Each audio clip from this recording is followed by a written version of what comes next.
Let's wait till Houston watch Pick of Destiny. I have not watched Pick of Destiny yet. All right. Dosair's got coordinates for us very far north. Let's see here. Okay, whoops. I gotta highlight you. Click on that. Boom, boom, boom. Whoops. In the wrong window. Let's make you large. There we go. Okay, we're still in Portugal here from a few days ago. Going north. Where are we going? Going way north. We're going schmack. We're Svalbard. Is that where we are? Is this the seed depository? Yeah, Svalbard seed depository.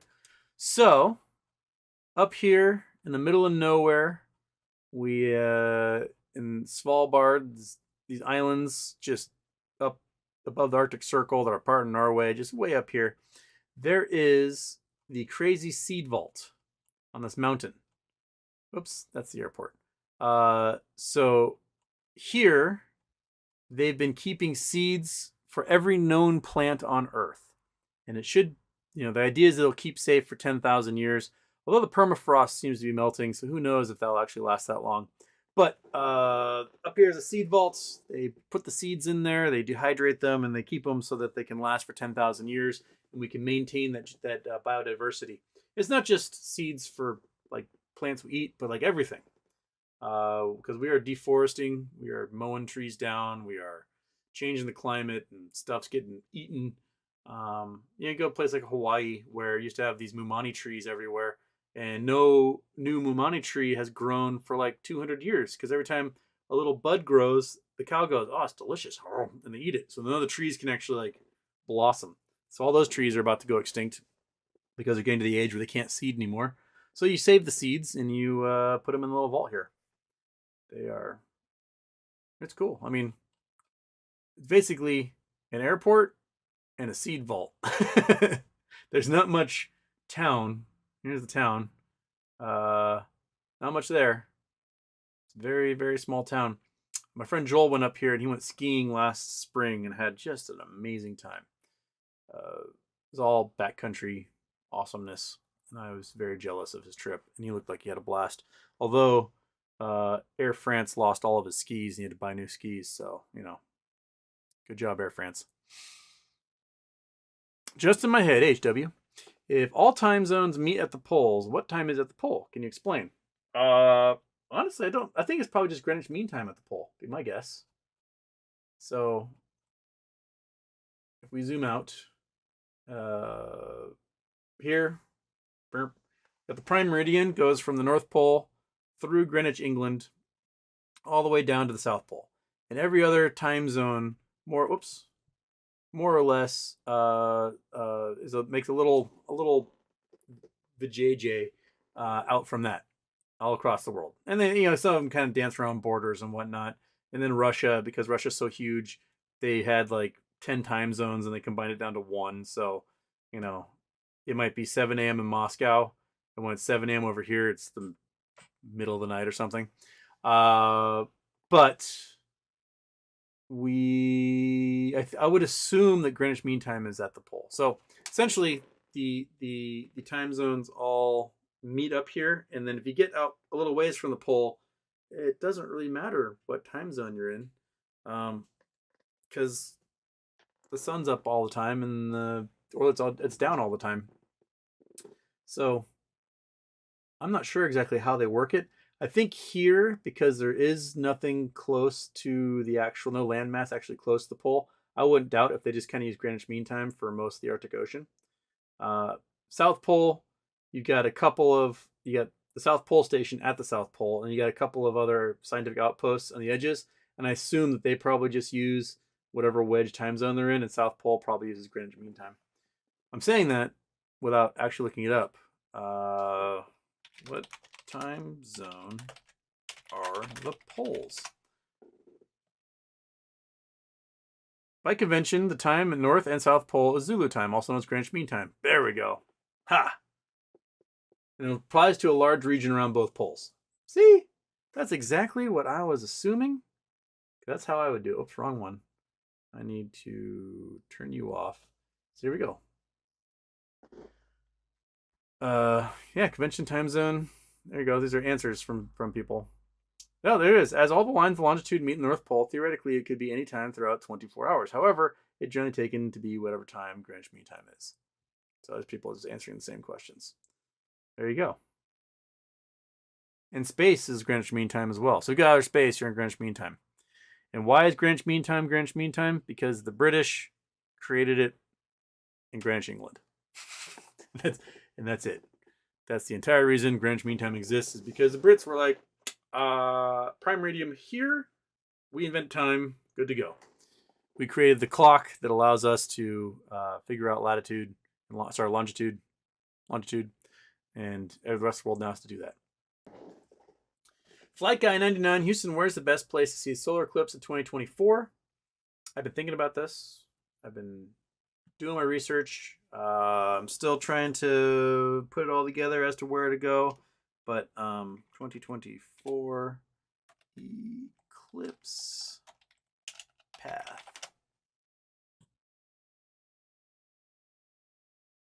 Okay. There we go. So last time around, it went through Oregon and all the way across, I think, to like South Carolina or something. I chose the Oregon Desert. So I went into the Oregon Desert and chose there. I got a spot right on the John Day River, so everyone could like hang out and float in the river and fly fish and hike and do whatever they wanted. And it was perfect because it was on Bureau of Land Management land, so it was free to camp. I would suggest finding a place on public land near a river. The problem is that we are east of the Rockies, which is there's not much public land out here. A lot of it's privately owned, so people will probably charge an arm and a leg for a lot of it. I might, if I had the ability and the time, money, I would probably pick Mexico somewhere. Like going to Veracruz would be great because Veracruz, it's on the ocean, it's gorgeous and whatever, but you might get marine layer and might not be able to see it at all. Let's see. Let's go. Whoops, wrong one. I want to go back to Google Earth. Doink. So the path takes it kind of through the Sierra Madres down here. And there's got to be, somewhere where there's a nice little river, somewhere maybe in here, go out to the desert. If you're allowed, maybe plunk down on some waterway. This looks pretty dried out, so maybe that's not a good river. But there's got to be somewhere in the mountains that has a really good spot to go and to camp and hopefully not accidentally, happen upon something that the cartel's doing. But to me, that'd be ideal. April, this time, it'd be perfect. The weather would be like 75 degrees. It'd be just perfect in here. I think Veracruz, just north of, south or north? I think it's north of Puerto Vallarta. Go through here, somewhere in here, as where it's coming on shore. Would also be great. I mean, you just run the chance that you have marine layer that day and you won't be able to see it, just be behind the clouds, and you have this giant vacation to the Mexico coast, and at the time it's happening, you won't be able to see anything. But I'm working on it. I'm trying to figure out where I'm going to try and convince all my friends to go to see it, because when we went in Oregon, it was easy peasy. It's a 7-hour drive from Seattle to go down here in the John Day River and just have ourselves a blast. It was great. Absolutely great. Up here by Mitchell, near Painted Hills. We were right. John Day fossil beds. John Day, Pat's cabin. Wait. Mitchell. Where'd you go, Mitchell? Mitchell's right there. Go up to the river, through here, and we were right, I believe. Nope, not near the highway. We weren't near the highway. We were far from the highway. Gosh dang it. Where were we? Here's Mitchell. Straight up from Mitchell. Up in here. Yeah. We were like right here. right on the river.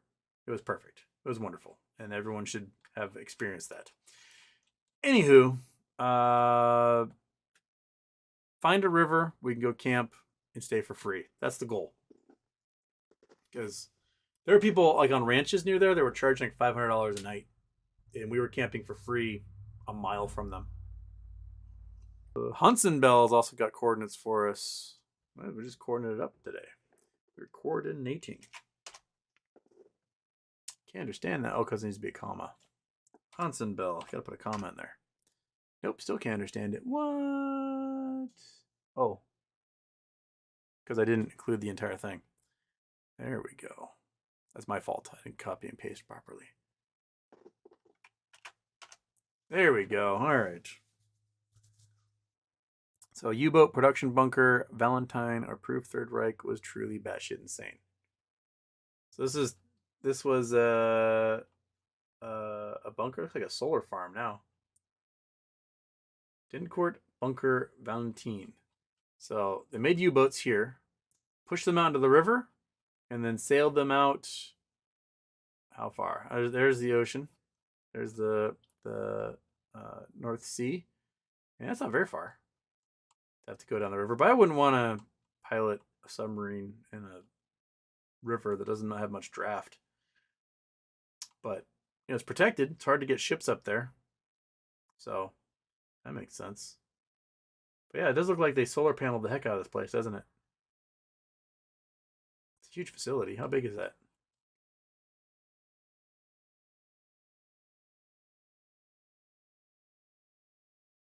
So it's more than a quarter mile long. That's a decent sized facility.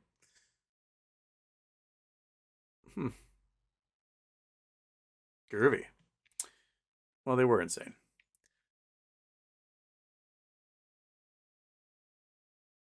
Meow meow, that was a horrible beaver. That was a beaver joke. How'd you miss it?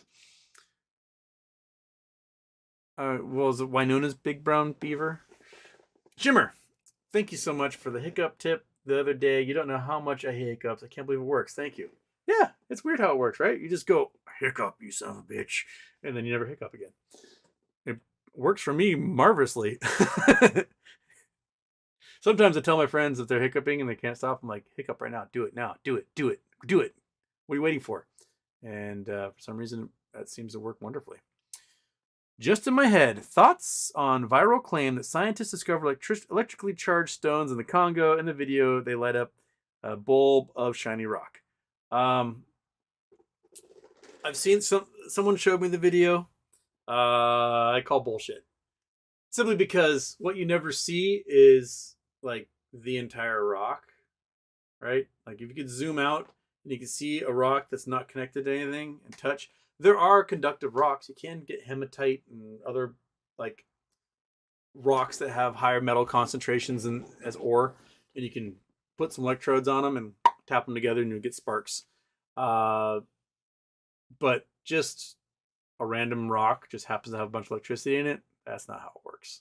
That stuff will discharge so quickly, especially since the way they're showing it is like they touch another rock and goes spark. That means it discharges. So if it rains, it's going to discharge the rock. The electricity is going to leave that rock because it doesn't really have poles on it. So it's hocus pocus. Somebody put some car battery leads onto some rocks that conduct electricity and then tapped them together.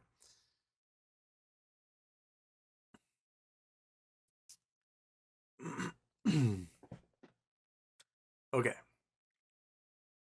Hans has coordinates for us. Man, you guys are you guys haven't coordinated like this in a long time. I can go back to yonder.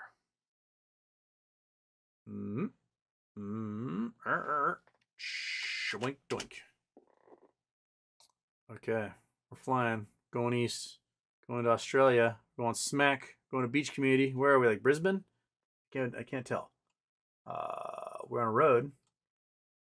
It's a road somewhere. There's a 7-Eleven. There's a Bank West. There's a Move Yourself trailer hire right there. Okay, my guess is we want to go to the street.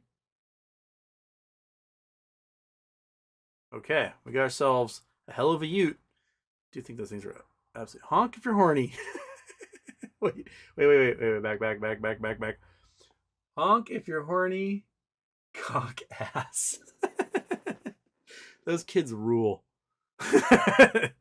How awesome are those kids? There's all the letters on the ground right there. Those kids are just fucking shit. Oh. You go, boys. You guys are awesome. Just some excellent hooligans right there. Good job. Good job, fellas. I tip of my cap. No wagging my finger for that. It reminds me of the grocery store reader board.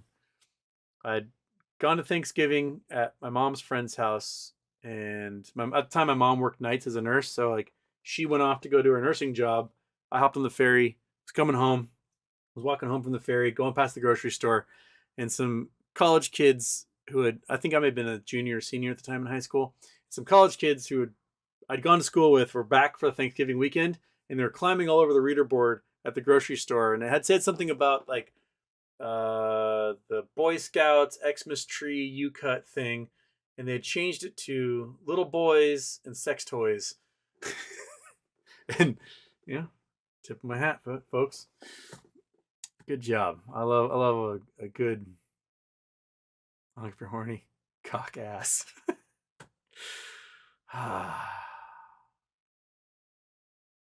Excellent children right there. Good job. Thank you, Hans. That's a good one. That was a real good one.